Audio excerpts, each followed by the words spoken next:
행복 충전 라디오 세상. 안녕하세요. 아나운서 조혜린입니다.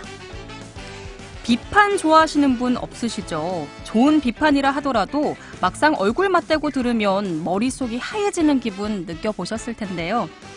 우리가 한 번의 비판을 겸허하게 받아들이기 위해서는 비판에 앞서서 5번의 칭찬이 필요하다고 합니다. 칭찬 주고받기는 타인과의 관계를 더 풍성하게 하는 힘이 있다는데요.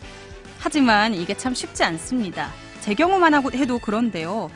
어렸을 때는 엄마에게 엄마가 최고로 예쁘다, 엄마 요리가 제일 맛있다 이런 말 정말 많이 했거든요. 근데 근래 들어서는 부모님께 이런 말을 해본 지가 언제인지 생각이 잘 나지 않습니다. 저도 칭찬에 점점 인색해지는 어른이 된 건가 싶은 생각이 드는데요. 오늘은 금요일입니다. 한 주를 잘 버텨낸 스스로에게 혹은 주변 분들이나 가족들에게 이만하면 잘했다고, 지금도 충분하다고 칭찬 한마디 건네보시면 어떨까 합니다. 행복충전 라디오 세상. 오늘은 3차 발사에 성공한 누리호 소식을 뉴스 돋보기에서 자세히 전해드리고요. 여순 11구 랜선 역사기행 기억을 기록합니다. 준비되어 있습니다. 지역의 로컬 브랜드를 만들어가는 청년들을 만나보는 시간 청년안부 이어가고요. 현장 취재 동행에서는 최근 운행을 시작한 순천만 생태체험선 무진호에 승선해봅니다. 이어서 그 시절 우리 동네에서는 순천시 주안면 복다리 월평마을로 떠나봅니다.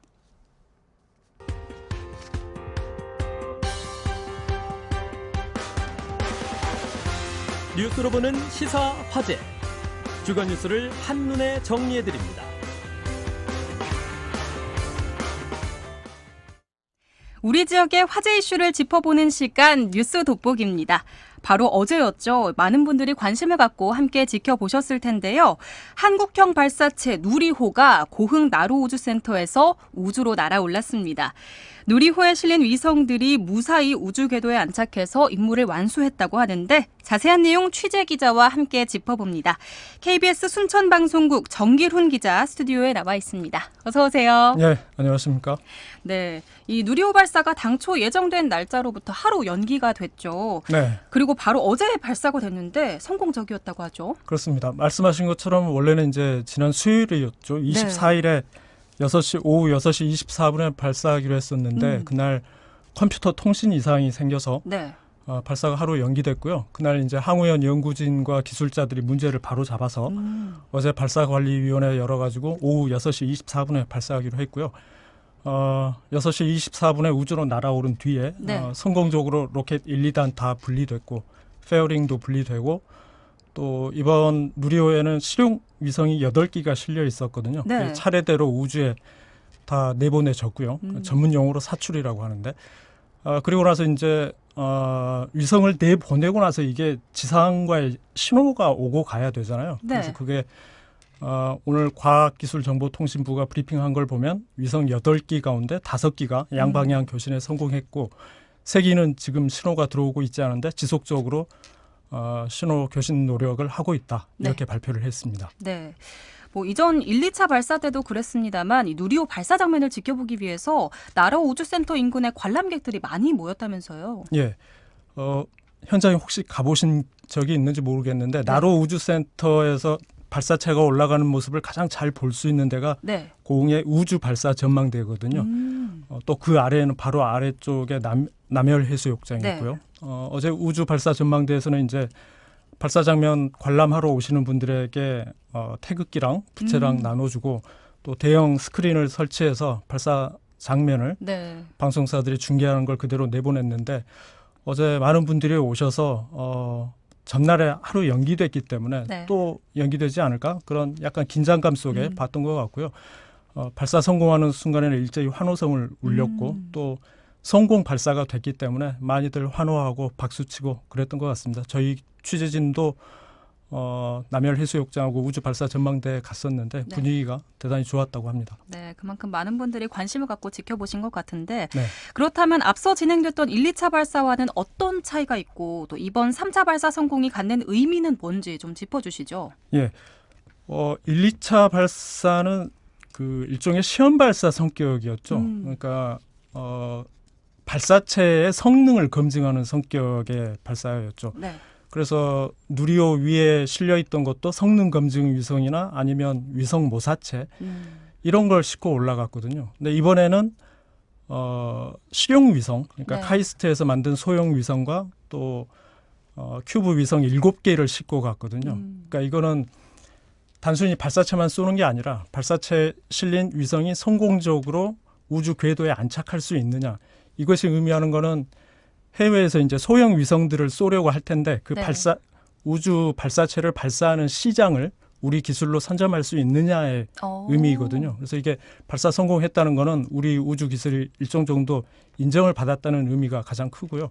두 번째 의미는 그동안에는 항우연이 이 발사체 네. 조립이라든지 발사까지 전부 다 도맡아서 해왔는데 지난해 체계 종합 기업으로 한화 에어로스페이스가 들어갔거든요. 네. 이 이야기는 우주 발사 기술과 관련해서 국가가 관리하던 것을 점차 민간 쪽에 기술을 전수하겠다는 의미거든요. 사실 지금 뭐 잘 아시겠지만 일론 머스크의 스페이스X라든지 네. 또 아마존 설립한 제프 베이조스의 블루 오리진이라든지 미국에서는 이미 민간 업체들이 우주 발사체를 쏘아 올리고 있기 때문에 네. 우리도 그렇게 가야 되고 그래서 한화 에어로스페이스가 이번에 발사체 조립이라든지 발사라든지 이런 것들을 전부 옆에서 노하우를 전수받았기 때문에 앞으로는 우리 민간 업체들도 아마 그쪽에서 활발하게 진출할 수 있지 않을까 이런 의미도 여기에 담고 있다고 보면 될 것 같습니다. 그렇군요. 그리고 이 나로 우주센터가 고흥군에 있잖아요. 네. 그래서 뭐 고흥군이나 전남 동부권의 우주 산업이 앞으로 좀 탄력을 받지 않겠느냐 기대하시는 분들도 많은 것 같거든요. 예. 이런 부분은 어떻게 보시나요? 제가 조혜린 앵커에게 질문 하나 해볼게요. 지금 네. 그 발사체에 들어가는 부속품이 몇 개인지 아십니까?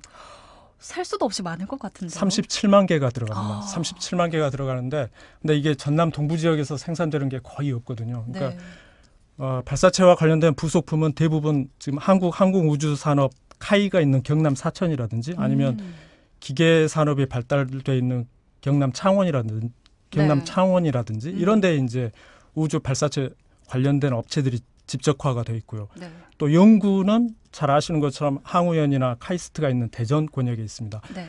고흥에는 그냥 나로 우주센터가 있긴 하지만 네. 그게 고흥 쪽에 뭐 생산 지역 총생산을 늘린다거나 아니면 뭐 취업하는 사람들이 늘거나 그러지는 않거든요. 네. 생산 유발 효과나 고용 유발 효과가 그동안은 거의 없었는데 이게 작년 말부터 사정이 달라졌습니다. 지금 고흥이 작년에 우주 발사체 클러스터로 지정이 됐고요. 네. 또 올해 들어서는 3월 15일에 우주 국가산단 후보지로 지정이 됐습니다. 그래서 고흥 입장에서 보면 이제 과거와 달리 어떤 우주 산업의 인프라가 확충되고 있는 상황이거든요. 네. 이 상황에서 민간 업체들이 우주 발사체를 쏘아 올리게 되면 실제로 지금 4월 달에 그 우리나라의 대표적인 우주 스타트업인 이노스페이스가 네. 브라질 알칸타라에서 한빛 TLB를 쏘았잖아요. 네. 거기도 지금 고흥에다 민간 발사장 구축하면 거기서 민간 업체 발사도 하려고 하거든요. 그래서 고흥이 상당히 말로만 우주 산업의 중심이 되는 게 아니라 명실상부한 우주 산업의 중심이 될 것 같고 네. 또 순천도 네. 지금 한화 에어로스페이스가 발사체 단조립장을 율촌산단에 짓는다고 하잖아요. 네. 그러니까 거기도 아마 올해 착공한다고 하니까 고흥이나 또 순천이나 전남 동부권이 전략 산업으로 우주 산업을 육성할 수 있는 좋은 기회를 맞았다. 이렇게 보면 될 것 같습니다. 네, 앞으로 이런 부분에서 더 발전을 하면 좋은 계기가 될 것 같습니다. 오늘 이야기는 여기까지 듣겠습니다. 고맙습니다. 네, 감사합니다. 지금까지 KBS 순천방송국 정길훈 기자였습니다.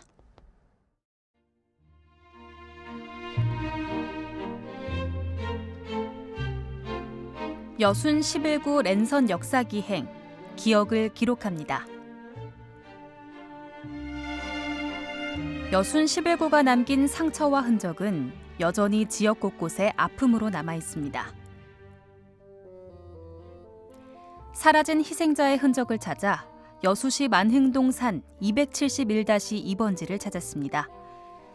지역민들은 이곳을 만성리 학살터로 기억합니다. 이름 없는 야산 중턱에 형제묘라는 비석만 선명히 드러나는 곳. 이곳은 여순 사건 당시 한날 한시에 형제처럼 돌아가신 분들이 묻힌 곳입니다.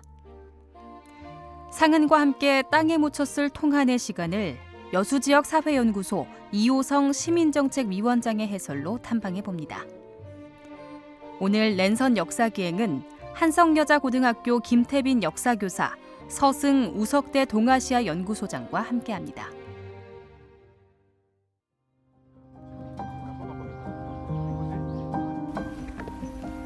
여기가 만성리 형제묘입니다. 이곳은 여수 만성리 형제묘라고 표현합니다. 네. 큰형 작은형이 죽어서 형제는 아니고 제주도의 백조일손 지매처럼 한날 한시에 할아버지는 다 틀리지만은 한날 한시에 같은 형제처럼 돌아가셨다 그래서 만성리 형제묘라고 표현합니다. 제주의 백조일손지묘 말씀을 하셨는데 그럼 여기도 많은 분들이 모셔져 있다 그런 뜻이겠네요. 그렇습니다. 아까 우리가 지나왔던 종산국민학교 중앙초등학교에서 125명이 사형 언도를 받습니다. 그리고 1948년도 1월 13일 날 이곳으로 끌려옵니다. 125명을 그냥 죽여버리는 게 아니고 5명씩 줄로 엮습니다. 그리고 총살을 시키고 밑에 장작을 놓고 5명을 깔고 그리고 아무도 못 도망가게 다음 사람들은 묶여서 다음 총살 당하기 위해서 5단씩 장작 놓고 5단씩 장작 놓고 25명씩 무덤이 죽인 무덤이 5군데가 있었다는 겁니다. 그래서 이렇게 무덤이 커져버린 겁니다. 125명이 정확히 묻혀져 있는 곳이죠. 선생님 보통 묘비석은 하나의 돌로 돼 있잖아요. 네. 근데 지금 제가 여기 보다 보니까 옆에 이게 뭐가 지금 판이 덧대져 있는 것 같거든요. 다르죠. 뭔가가 느낌이 그러니까요. 다르죠.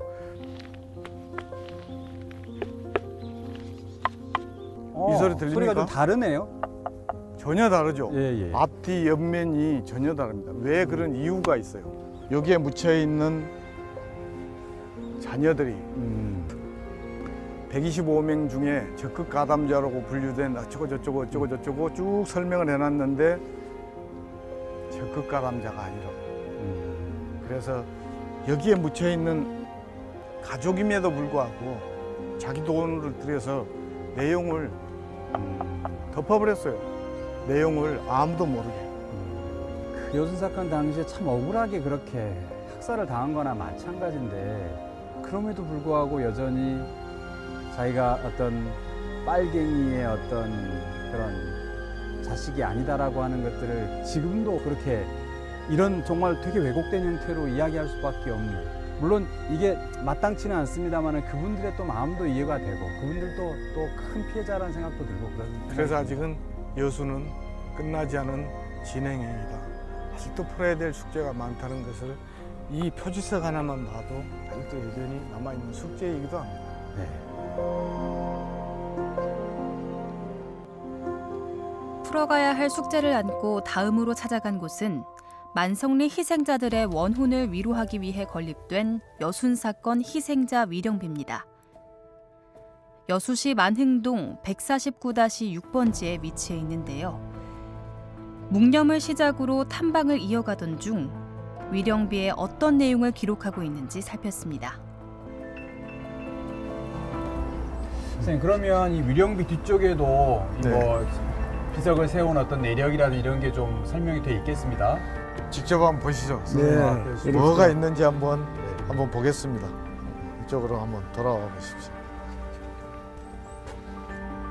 아주 자세히 적혀져 있습니다. 선생님 보십시오. 왜 이렇게 아무것도 없습니까? 1948년 10월 19일.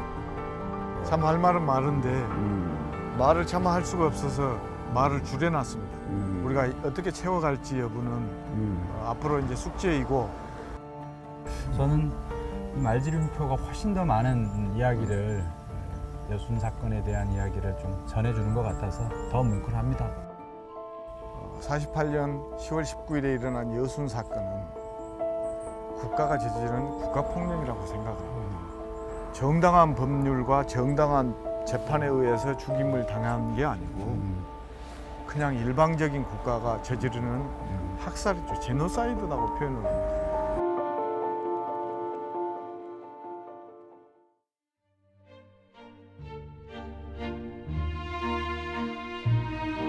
할 말은 많지만 하지 않는다. 아니, 하지 못한다는 침묵을 우리는 무겁게 받아들여야 합니다. 이제 말줄임표를 걷어내고 진실을 답해야 할 때가 아닐까요?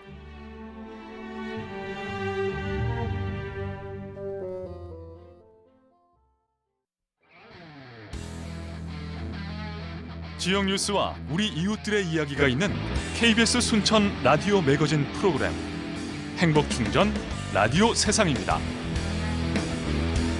지역의 로컬 브랜드를 만들어가는 청년들에게 안부를 건네는 시간이죠. 청춘 안부 시작합니다. 오늘은 마을에서 그리고 동네 어르신분들에게서 배움을 이어가고 있다고 말하는 분이 주인공인데요. 청년 활동가이자 문화기획사 제멋을 이끌고 있는 장성혜 대표와 함께합니다. 어서 오세요. 안녕하세요. 네, 이 순천에서 왕성한 활동을 이어오신 분이라고 들었습니다. 아마 많은 분들이 순천 저전동 도시재생센터 사무국장님으로 기억을 하실 것 같아요. 네, 제가 회사 이름처럼 진짜 제멋대로 살고 있는 사람이어가지고요. 네. 뭐 어떨 때는 선생님으로 나타나기도 했다가 어떨 때는 뭐 주민자치위원이 됐다가 최근에는 작가로 또 나타나기도 했거든요. 네. 근데 그 중에서 제가 12년 동안 활동을 해왔는데 12년 중에 가장 오랜 시간을 제가 도시재생 사무국장으로 있었습니다. 네, 그러다 보니까는 많은 분들이 그렇게 기억해 주시는 것 같아요. 네, 이 도시재생 사업이라는 게 지역 주민과 함께 마을의 자원을 찾고 이를 통해서 도심에 활력을 불어넣는 그런 일이잖아요. 아무래도 이 사업이 마무리된 후에 보람이 정말 크셨을 것 같아요. 네, 진짜 그 보람 하나 때문에 이렇게 열심히 일을 했던 것 같은데요. 이 마을의 자원을 찾는다는 게 정말 어려웠습니다. 저희 동네가 막 엄청난 역사 자원이 떡하니 있는 것도 아니고 네. 대체 이 동네에는 어떤 자원이 있을까를 고민하면서 동네를 매일매일 관찰을 했어요. 근데 보니까 이 동네가 특이하게도 마당이 있는 집들이 많이 있는 거예요. 그래서 이 마당을 정원으로 바꿔서 네. 좀 더 많은 사람들에게 나눌 수 있다면 좋겠다. 이 마당 자체가 우리의 자원이 될 수 있겠다. 이런 마음으로 정원마을을 만들기 시작했습니다. 그러면서 정원마을이 단순히 정원이 많은 마을이 아니라 마을의 문제를 정원으로 해결하는 마을이었거든요. 네. 예를 들면 이제 노후된 골목길 같은 데에 아스팔트를 조금 걷어내고 그곳에 정원을 만들면 거리의 분위기가 의시년스러운 분위기에서 화사하게 변하는 네. 방식이나 혹은 빗물이 넘쳐 흐르는 데에 또 여기를 정원으로 만들어서 빗물이 천으로 흐를 수 있게 빗물이 투과될 수 있는 그런 정원을 만들기도 했습니다. 그래서 겉모습으로 정원이 많아지기도 했고 정원 도시의 문제가 해결되기도 했는데 제가 진짜 보람을 느꼈던 거는 막 동네 풍경이 변하는 것도 있지만 사람들의 속마음들이 변하는 게 제가 가장 보람이 있었어요. 저희 동네에 낯선 분들이 놀러 오시면은 그전에는 사실 낯선 사람들에게 말 걸기가 어렵잖아요. 네, 이제는 인사말이 바뀌었습니다. 저희 할머니들께서 낯선 사람들이 동네에 오면 꽃향기 좀 맡아보소 이렇게 인사를 건네시거든요. 네. 그래서 오신 분들을 편안하게 맞이해줄 수 있는 매개체로 정원이 자리 잡고 있어서 저는 저전동은 정원마을이다 이렇게 말씀드리고 있습니다. 네, 이 정원을 통해서 문제를 해결할 뿐만 아니라 마을과 사람들의 분위기 역시 바꿀 수 있게 된 건데요. 이제는 저전동으로 출근은 안 하시는 거잖아요. 그럼 요즘에는 어떻게 지내시나요? 그러니까요. 제가 도시재생 사무국장으로 월급쟁이 생활을 하다가 사무실을 얻었습니다. 네. 근데 또 저전동에 얻었습니다. 저전동을 벗어나지 못하는 이런 지방령으로 살고 있는데요. 사무실을 얻어서 올해에는 다양한 교육 프로그램들을 우선 진행을 하고 있습니다.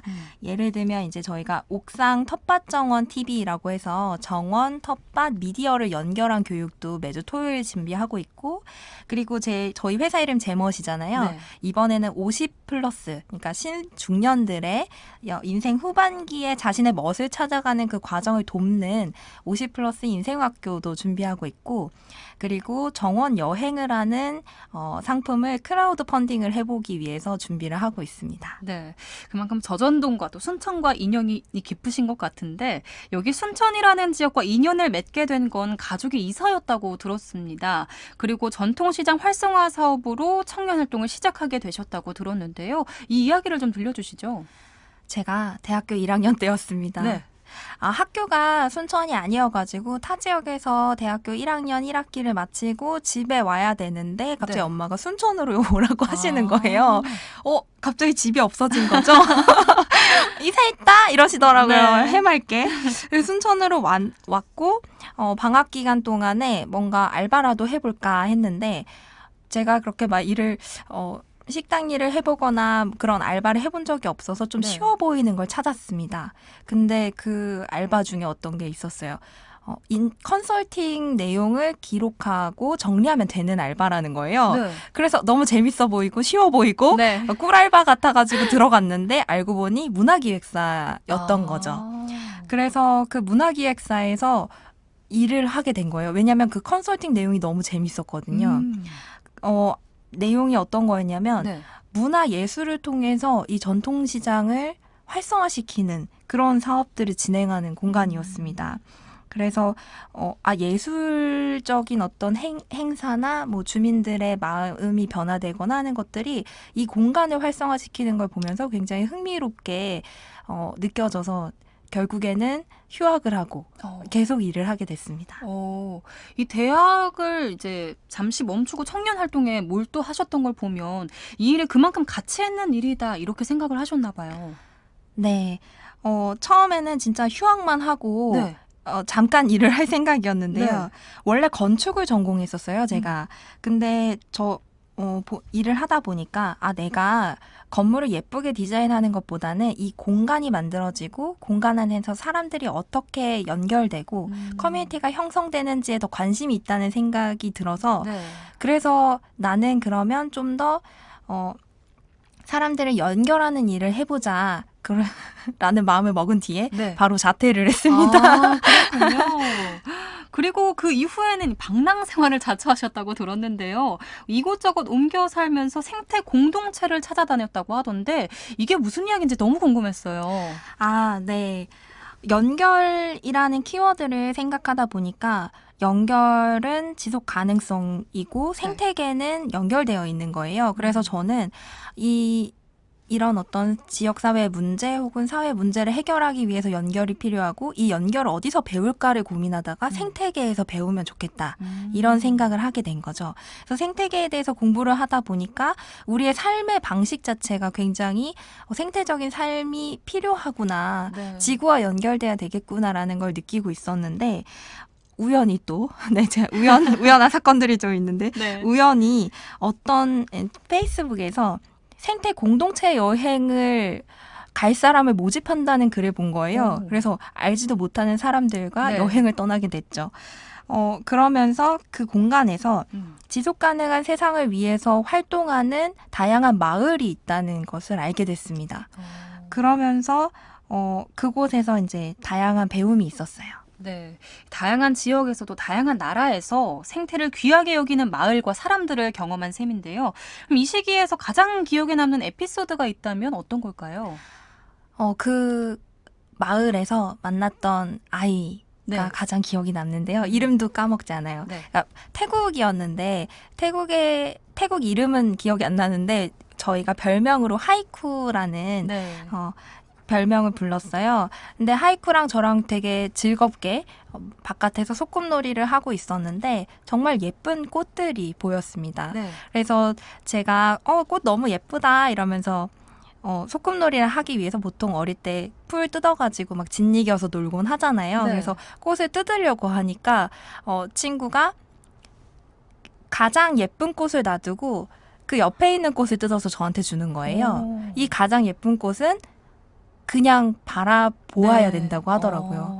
그러면서 이게 바로 꽃을 단순히 꺾지 말라가 아니라 이 꽃이 생태계에 어떤 영향을 끼치는지를 고민하고 내가 적당하게 취하는 게 이 삶의 태도가 돼야겠다라는 걸 느꼈던 게 가장 기억이 남습니다. 네, 저도 이 일화를 통해서 배우게 되는 것 같은데요. 이렇게 다양한 지역과 나라를 경험하는 방랑 생활을 마무리하고 다시 순천으로 오셨습니다. 그래서 앞서 이야기를 나눴던 저전동 도시재생 사업을 진행하게 되셨는데 지금까지 순천시에서의 생활을 간단하게 정리해보자면 어떠하다고 표현할 수 있을까요? 진짜 방랑 생활이 맞았던 게 네. 태국도 가고 스리랑카도 가고 일본도 가고 서울도 가고 충남 금산도 갔다 왔습니다. 네. 네. 그러다가 이제 순천에 오게 됐고 도시재생 사업을 오랫동안 진행을 하면서 지금 느끼는 것은 내가 지금 순천에 뿌리 내리고 있구나라는 생각이 많이 들어요. 물론 책도 쓰고 그러면서 더 이 순천 진짜 딱 여기서 살아야겠다는 마음이 든 것도 있는데 네. 진짜 뿌리 내리면서 내가 다시 위로 성장하고 있는 느낌이 들고 있습니다. 보통은 이 직업이 있는 곳을 따라서 거주지로 옮기게 되는데요. 장성혜님 같은 경우에는 내가 살아갈 지역과 마을을 스스로 선택하고 산다 이런 느낌이 들거든요. 어떤 기준에서 내가 살아갈 곳을 선택하시는지 어떤 기준이 있는 건지 궁금해요. 많은 청년들이 내가 어디서 정착해야 될지를 고민을 하는데요. 저는 딱 두 가지 중에 한 가지인 것 같아요. 네. 일단 나에게 맞는 곳을 찾거나 내가 있는 곳을 힙하게 만들거나 둘 중에 하나인 것 같은데 네. 저는 나에게 맞는 곳을 많이 찾아서 돌아다녔고 순천이라는 공간이 나에게 맞을 수 있겠다는 생각이 들었어요. 네. 왜냐하면 순천은 생태 수도를 표방하고 있는 도시이기도 하고 아름다운 정원이 있고 그리고 아주 도시도 아니고 아주 시골도 아닌 적정한 규모의 도시라서 나는 이곳에서 내가 더 힙하게 살아야겠다라고 선택을 하게 되었습니다. 네, 방금 말씀해주신 나에게 맞는 곳을 찾거나 나에게 맞는 곳으로 바꾸거나 이 두 가지를 모두 하고 계신 것 같은데요. 이야기를 들어보면 이 삶을 굉장히 능동적이고 주도적으로 살아가신다는 생각이 드는데 앞으로 또 어떤 이야기를 써내려갈지가 궁금해집니다. 향후에 목표하고 있는 계획이 있다면 조금 이야기를 들어볼게요. 제가 생태 공동체를 돌아다니면서 어떻게 이 세계를 변화해야 될까를 고민을 하다 보니 이런 생각이 들더라고요. 정원으로 세상을 구할 수 있을까? 네. 근데 정원이라고 하는 거는 아주 야생이 아니고 아주 도시가 아니고 내가 어떤 식물 혹은 어떤 흙, 지렁이 이런 것들을 돌보는 과정이잖아요. 네. 정원을 통해서 이런 돌봄을 경험하고 이 돌봄이 내가 아닌 또 다른 사람을 돌보는 것으로 확장될 수 있다면 정원에서 시작해서 나는 이 세상이 바뀔 수 있겠다 이런 생각이 들어서 정원 콘텐츠를 가지고 교육을 하거나 여행을 하거나 혹은 정원 소품을 판매하는 것까지 할 생각입니다. 네. 그러면 마지막 질문은 이 시간에 초대되는 분들께 공통으로 드리는 질문인데요. 행복한 삶은 무엇이라고 생각하시는지 그리고 행복을 위한 나만의 비법이 있다면 무엇을 꼽는지 이야기를 들어볼게요. 우선은 비법을 먼저 말씀드려야 될 것 같은데요. 행복에 너무 목매지 말자입니다. 너무 애쓰지 말고 나는 행복한 상태가 되어야 돼. 이건 저는 중요한 게 아닌 것 같거든요.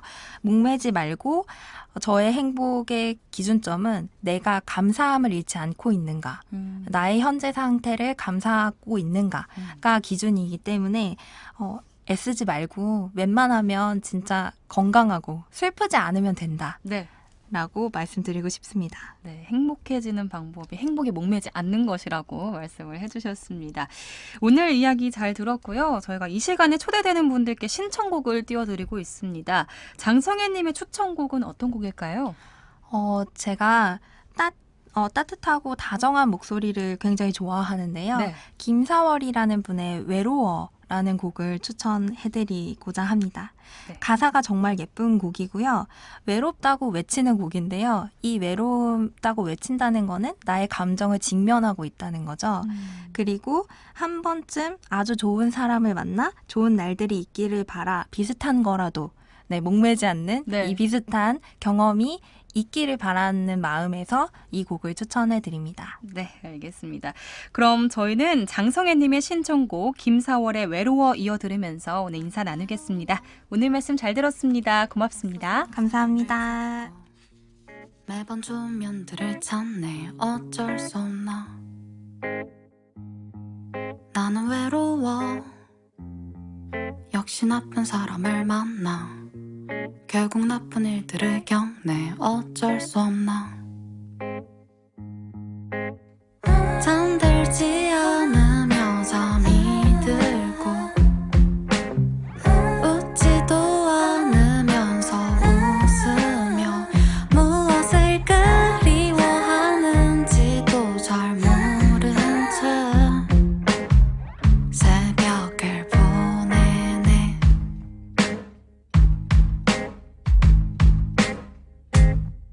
그냥 한 번쯤 아주 좋은 사람을 만나 좋은 날들이 있길 바래 비슷한 거라도 그냥 한 번쯤 아주 좋은 사람을 만나 좋은 날들이 있길 바래 비슷한 거라도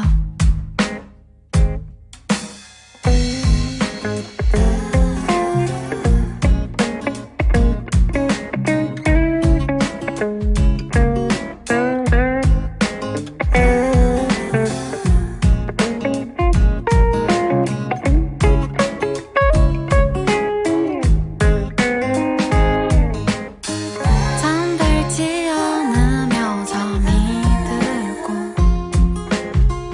웃지도 않으면서 웃으며 무엇을 그리워하는지도 잘 모른 채 새벽을 보내 만약 한 번쯤 아주 좋은 날들이 와도 의심하지 않고 기뻐할 수 있을까 만약 한 번쯤 아주 쓸쓸한 날이 와도 쓸쓸한 사람을 안아줄 수 있을까 잠들지 않으며 잠이 들고 웃지도 않으면서 웃으며 무엇을 그리워하는지도 잘 모른 채 새벽을 보내네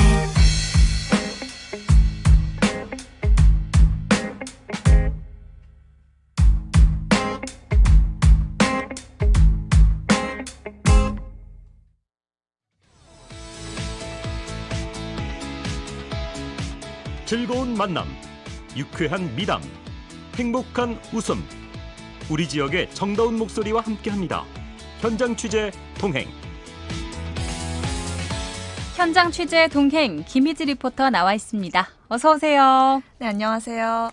이 순천의 자랑하면 순천만 습지를 빼놓을 수 없죠. 사계절 언제 가도 참 아름다운 곳인데 최근 순천만을 조금 색다르게 둘러볼 수 있는 생태체험선이 운영을 시작했다고요? 네, 순천은 지금 국제정원 박람회가 한창이죠. 도심 속 정원은 물론 국가정원과 순천만 습지를 관람하기 위해 많은 분들이 순천을 찾고 있는데요. 말씀하신 대로 오늘은 배를 타고 순천만 습지의 아름다운 자연 생태를 만나볼 수 있는 생태체험선 무진호를 소개해드리려고 합니다. 이 무진호는 운영을 시작한 지 사실 일주일이 채 되지 않았는데요. 생태체험선이라는 특별한 교통수단의 매력 때문인지 지역민분들과 관람객분들에게는 벌써부터 큰 인기를 얻고 있습니다. 네, 이 물길을 따라 이동하는 생태체험선을 타고 습지를 바라보면 어떤 느낌일지 궁금한데요. 김희지 리포터가 직접 무진호를 타고 왔다고 들었어요. 직접 타보니까 어땠나요? 네, 무진호는 순천시 동천하구의 내륙 습지부터 순천만의 갈대 군락까지 돌아보는 코스로 이루어져 있는데요. 저는 습지에 물이 가득 찬 오후에 이 무진호를 타기 위해 순천만역 선착장에서 탑승을 했습니다. 제가 현장에 가보니까요, 또 국가정원에서 스카이큐브를 타고 이 순천만 습지에 도착한 관광객분들도 참 많았는데요. 특히 제가 현장에 갔던 날에는 날씨까지 정말 좋아서 이 내륙 습지에 서식하는 멸종 위기종인 큰고니도 만나볼 수 있었습니다. 관람객들도 이 아름다운 풍경에 환호하면서 자연과 하나된 모습이었는데요. 현장 소리와 무진호에 탑승한 관람객들의 소감 함께 들어보겠습니다. 체험선으로 순천만 습지를 둘러보실 수 있습니다. 순천만의 갯벌은 어떻게 만들어졌을까요? 또한 순천만 습지는 세계적으로 철새를 비롯하여 멸종 위기에 처한 36종을 포함한 수많은 동식물군이 서식하여 생물 다양성 보존을 위한 중요한 가치가 있는 서식지 중 한 곳입니다. 저는 서울에서 왔습니다. 습지를 처음 방문했는데 이제 배 타고 이렇게 습지를 관광할 수 있어서 좋았고요. 이제 처음 보는 새들도 많이 보였고 새소리가 직접 예쁘게 들려가지고 그 점이 너무 좋았던 것 같아요. 안내방송 통해서 그렇게 안내를 해주니까 그 점도 좀 좋았습니다. 다시 타고 싶고 또 기회가 되면은 그 바닷가 쪽으로 나가는 큰 배도 같이 탑승해보고 싶습니다. 그런데 순천만 습지에는 이 무진호가 운행되기 전에도 생태체험선이 있었던 걸로 알고 있어요. 이번에 운행을 시작한 무진호와는 이게 어떻게 다른지 궁금해요. 네, 기존에는 에코피아라는 생태 체험선이 있었는데요. 네. 이 에코피아는 갯벌 중심의 생태 체험선이라고 보시면 됩니다. 반면 무진호는 동천과 순천만 갈대숲을 중심으로 운항되고 있는데요. 때문에 이 에코피아와 무진호의 운행 노선을 미리 확인하시고 더 탐방해 보고 싶은 쪽으로 선택하시면 좋을 것 같습니다. 그러니까 습지나 갯벌 위주로 보고 싶으면 에코피아를, 갈대 군락을 탐방해 보고 싶으면 무진호를 선택하면 되겠네요. 그런데 이 무진이라는 이름도 참 인상 깊은 것 같은데요. 소설 무진기행이 떠오르는데 혹시 여기에서 착안한 이름일까요? 네, 맞습니다. 우리 지역 출신의 소설가인 김승옥 작가의 소설 무진기행은 이미 많은 분들이 알고 계시는 대로 이 순천만의 갈대밭을 배경으로 하고 있는데요. 때문에 소설 무진기행을 먼저 읽고 이 무진호에 탑승하면 자신만의 문학기행 코스를 만들어 볼 수 있겠다는 생각도 들었습니다. 무진호 운항에 대한 자세한 내용을 순천시 순천만 보존과 서일원 팀장에게 들어봤습니다.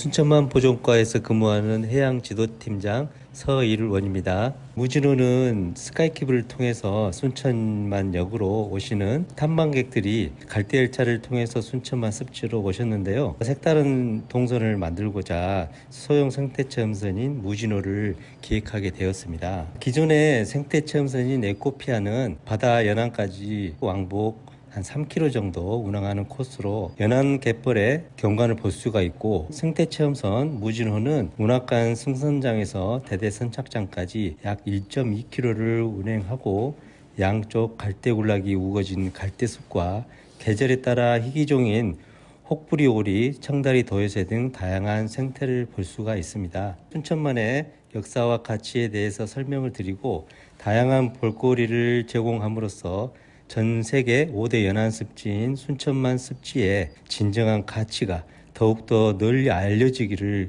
기대하고 있습니다. 앞서 무진호 운항이 시작된 지 얼마 되지 않았는데 이미 관람객분들에게는 인기라고 하셨잖아요. 이 관람객분들에게는 순천에 대한 기억이 좀 아름답게 남을 것 같아요. 네, 무진호는 소형 생태 체험선이기 때문에 총 10명의 인원이 탑승할 수 있는데요. 운항 시간마다 10명의 인원이 가득 찰 정도로 많은 분들이 선착장을 찾는 모습이었습니다.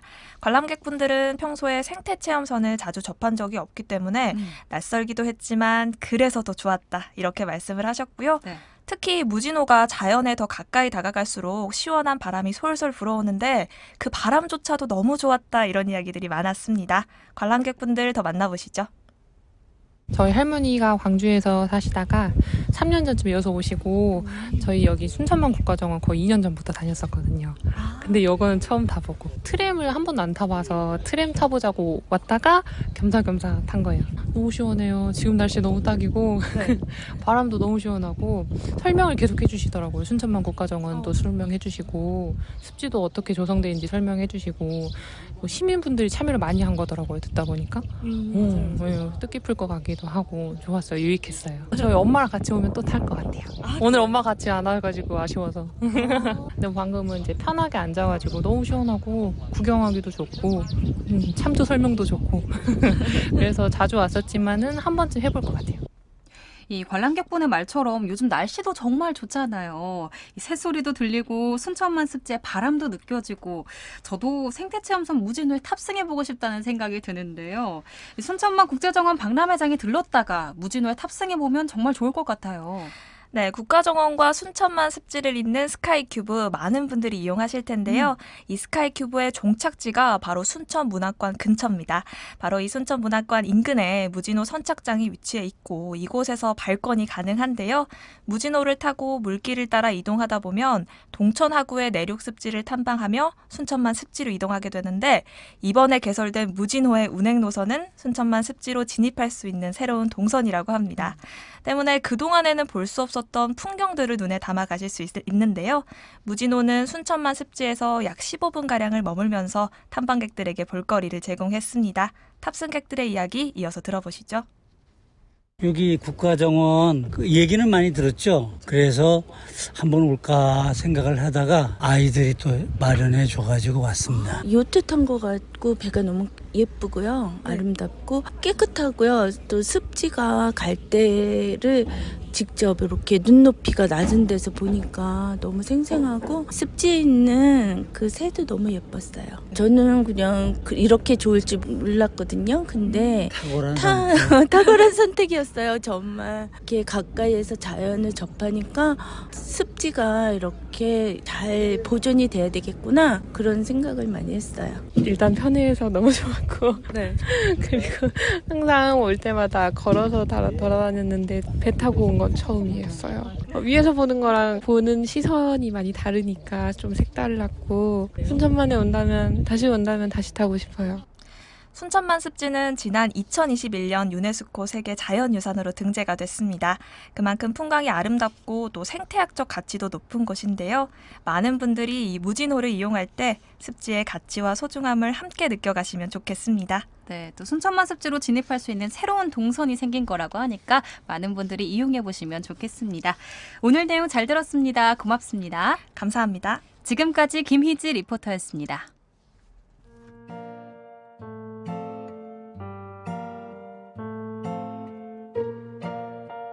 그때 그 시절 기억나십니까?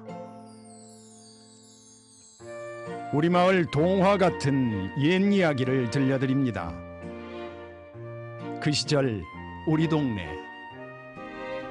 우리 지역의 마을과 동네를 한 바퀴 휙 돌아보는 시간, 그 시절 우리 동네입니다.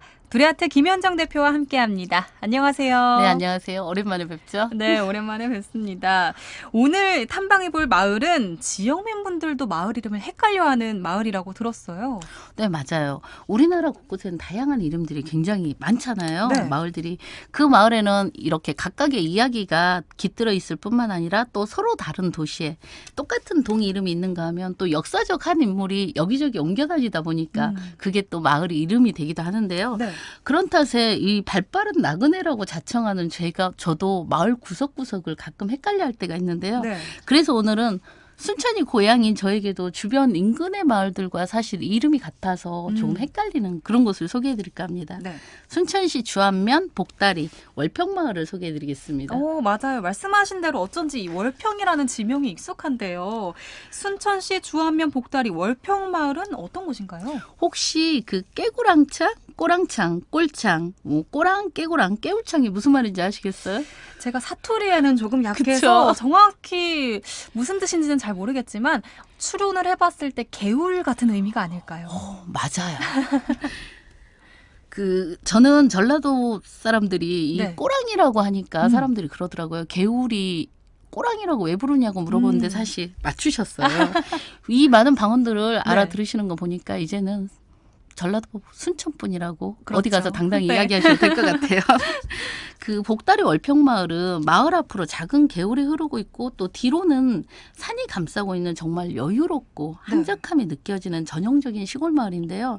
특히 이 각기 다른 계곡에서 흘러내려오는 두 개의 내가 만나는 마을 개울은 오래전 월평마을 사람들이 아침에 일어나면 가장 먼저 찾았던 굉장히 중요한 곳이었다고 합니다. 아침에 일어나서 가장 먼저 개울을 찾은 거면 뭐 세수를 하거나 빨래를 하러 갔을까 싶은데요. 이 조항신이라고 혹시 들어보셨어요? 잘 모르겠어요. 그 조항시는 오래전에 시골 할머니들이 부뚜막이에다가 이 조항 중발, 조항 단지라는 조항 부시기를 두고 거기에서 매일 아침 이 정화수나 조항물이라고 하는 깨끗한 물을 길어다가 채워놓고 치성을 드리던 것을 말하는 그런 말인데요. 월평마을의 개울은 바로 마을 사람들이 매일 아침 조항신에게 치성을 드리기 위해서 물을 뜨던 그런 곳입니다. 그런데 재미있는 게 이 다른 사람들이 뜨기 전에 가장 먼저 물을 떠서 올리는 게 가장 큰 정성이라고 생각한 마을 사람들은 이 새벽이면 다른 사람들보다 먼저 물을 뜨기 위해서 경쟁을 벌이기도 했다고 해요. 가장 먼저 물을 떠서 올려야 정성이 더해진다고 생각을 했다고 하니까 누구보다도 가족의 평안을 바라는 마음이 간절했구나 싶은데요. 네, 맞아요. 오래전 사실 저도 할머니께서 부엌에다가 이렇게 조항을 올려놓고 주문처럼 뭔가를 빌었던 그런 기억이 나는데요. 말씀하신 것처럼 이 간절히 복을 빌었던 어머니들의 마음이 조항이라는 형태로 표현되었던 게 바로 월평마을 개울과 조항신에 관한 이야기가 아닐까 싶은데요. 이뿐 아니라 월평마을에는 다른 곳과 다른 특별한 마을 지명에 관한 이야기도 전해오고 있습니다. 오늘 소개해 주시는 마을이 월평마을이잖아요. 네네. 저는 이 월평이라는 지명을 듣고 사실 달이 가장 먼저 떠올랐는데 제 추측이 맞을까요? 비슷하긴 한데요. 이 한자만으로 봐서는 사실 달호를 쓰고 있기 때문에 말씀하신 대로 그렇게 생각할 수도 있습니다. 하지만 전혀 다른 뜻에서 붙여진 지명인데요. 이 1800년경에 옥천조 씨가 처음 이주해서 마을이 형성되었다는 월평마을은 이 조선 후기 토지에 부과되던 각종 조세를 일괄적으로 걷어들이기 위해 시작한 행정제도 중에 전정제도라고 있어요. 이게 시작되면서 붙여진 그런 지명입니다. 이 전정제도가 처음 시작될 당시에는 천자문의 글자 순서에 의해서 토지 등급이 매겨졌다고 해요. 이 천자문의 첫 글자인 하늘천과 땅지의 두 글자는 빼두고요. 그 뒤에 건물현에서부터 8번째에 해당하는 한자가 바로 달월이기 때문에 이 마을이 8번째에 해당하는 평야를 가졌다는 의미에서 이 월평이라는 지명이 붙었다고 합니다. 그럼 이 달에 어떤 뜻이 담긴 게 아니라 쉽게 생각하자면 마을의 등급을 매긴 번호가 지명이 된 셈이네요. 네, 맞아요. 이번엔 정확히 맞추셨네요. 그동안 소개해드린 다른 마을들은 마을의 지형이나 이 생김새 등을 통해서 지명이 붙었던 곳들이 대부분이지만 월평마을은 조세를 걷어들이는 들의 번호가 말씀하신 대로 마을의 지명이 된 정말 특이한 곳입니다. 그래서 사람들은 이 월평이라는 지명 대신 또 월지라는 지명으로도 불렀다고 해요. 이뿐 아니라 월평이라는 지명이 붙기 전에는 마미등 또 청미등이라고도 이렇게 불렸다고 전해지고 있습니다.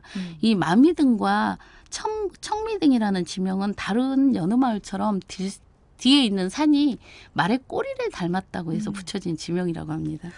그런데 저는 이 마미등이랑 청미등이라는 지명도 정말 느낌이 정겹고 좋은데요. 왜 굳이 멸평이라는 이름으로 바꿨을까요? 그 이유에 대해서도 사실은 한 가지 이야기가 전해오는데요. 1950년대 후반에 월평마을은 사실 6.25 전쟁도 비껴가던 굉장히 평화롭던 마을이었다고 해요. 그런데 마을에 언제부턴가 이유를 알 수 없는 이 불행들이 계속 닥쳐왔다고 합니다.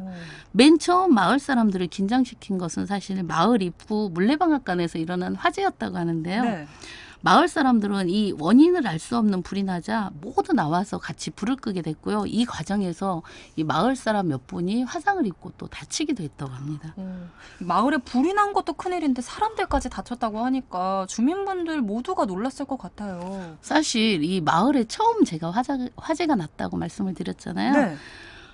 마을 사람들은 처음이니까 누군가 실수로 아마 불씨를 놓쳐서 이 화재가 난 거라고 생각을 하고 대수롭지 않게 그렇게 생각을 했다고 해요. 그런데 이 화재 사건이 난 후에 얼마 되지 않아서 마을에 사실 삼박골이라고 불리는 계곡에서 한 처녀가 이혼 마을로 시집을 갔다고 합니다. 근데 시집 갈 때는 멀쩡하게 갔는데 얼마 되지 않아서 갑자기 비명 행사를 해가지고 시신이 마을로 돌아왔다고 합니다. 화재에 이어서 비명 행사까지 마을에 계속 불행만 생기니까 이번 일은 절대로 그냥 넘어갈 수가 없었겠네요. 네, 맞아요. 이런 일이 연달아서 일어나자 마을 사람들이 당연히 수군댔겠죠. 하지만 그것도 잠시뿐 농사를 짓는 마을이다 보니까 사실 농사철이 되자 사람들은 금방 무슨 일이 있었냐 싶을 정도로 이 전부 농사일에 전념하느라고 잊어버렸다고 해요.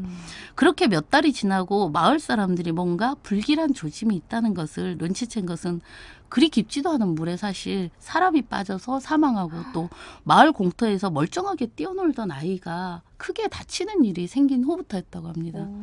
아니 평화롭던 마을에 계속 이런 일들이 생기니까 마을 분위기도 좀 흉흉해졌을 것 같아요. 네, 맞아요.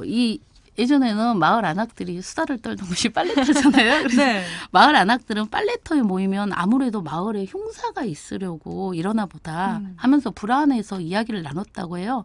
그러던 어느 날 이 마을 안악들이 빨래를 하면서 이날도 여전히 불길한 조짐에 대해서 서로 이야기를 나누고 있었다고 합니다. 그때 마을을 지나던 스님이 등장합니다. 네. 스님 한 분이 우연히 안악들의 이야기를 듣고서 갑자기 혀를 끌끌 차면서 참으로 딱한 일이라고 이렇게 말을 했다고 해요.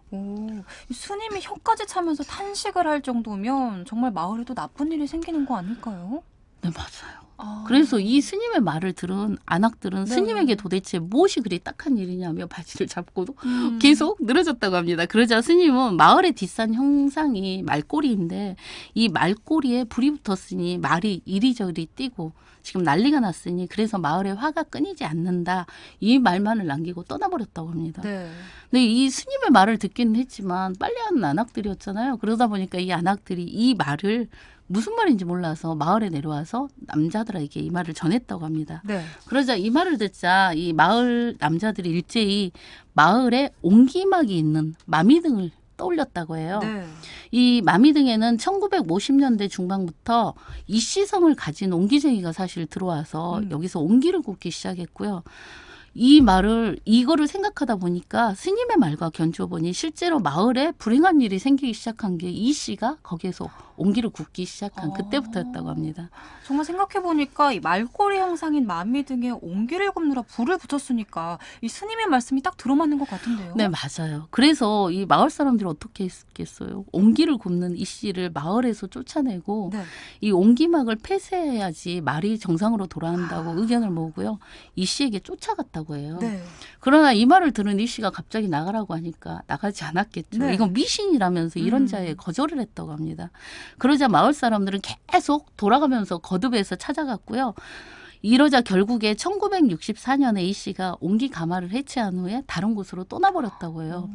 그런데 정말 신기하게 이렇게 옹기 가마가 철거된 후에 마을에는 더 이상 나쁜 일이 일어나지 않았고요. 네. 정말 평화로운 마을이 다시 되었다고 합니다. 사실 뭐 이걸 미신이라고 생각할 수 있는 거잖아요. 미신이라고 생각하고 그냥 넘겼으면 더 큰일이 생겼을 수도 있는데 마을 사람들이 스님의 말을 제대로 이해했기 때문에 더 큰 불행을 막을 수 있었던 것 같아요. 네, 맞아요. 이렇듯 우리들이 살고 있는 마을에도 우리들이 알게 모르게 기대는 그런 미신들이 정말 많잖아요. 네. 이 월평마을의 조항신과 마미 등에 대한 이야기는 이 미신이라 여기던 작은 이야기 하나도 허투루 넘기지 않고 지키려 했던 마을 사람들이 있었기에 지금까지 마을이 온전히 그대로 지켜질 수 있었다고 현재를 사는 우리들에게 남겨주고 싶은 교훈 같은 이야기가 아닌가 싶습니다. 네, 오늘 말씀 잘 들었습니다. 고맙습니다. 네, 감사합니다. 지금까지 두레아트 김현정 대표였습니다.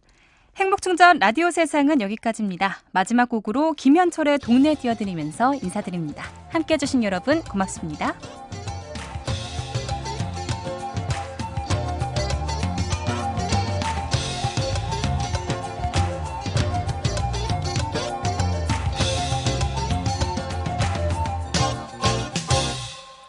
가끔씩 난 아무 일도 아닌데 괜스레 짜증이 날 땐 생각해 나의 동네에 오래 들어 처음 내린 비 짧지 않은 숨을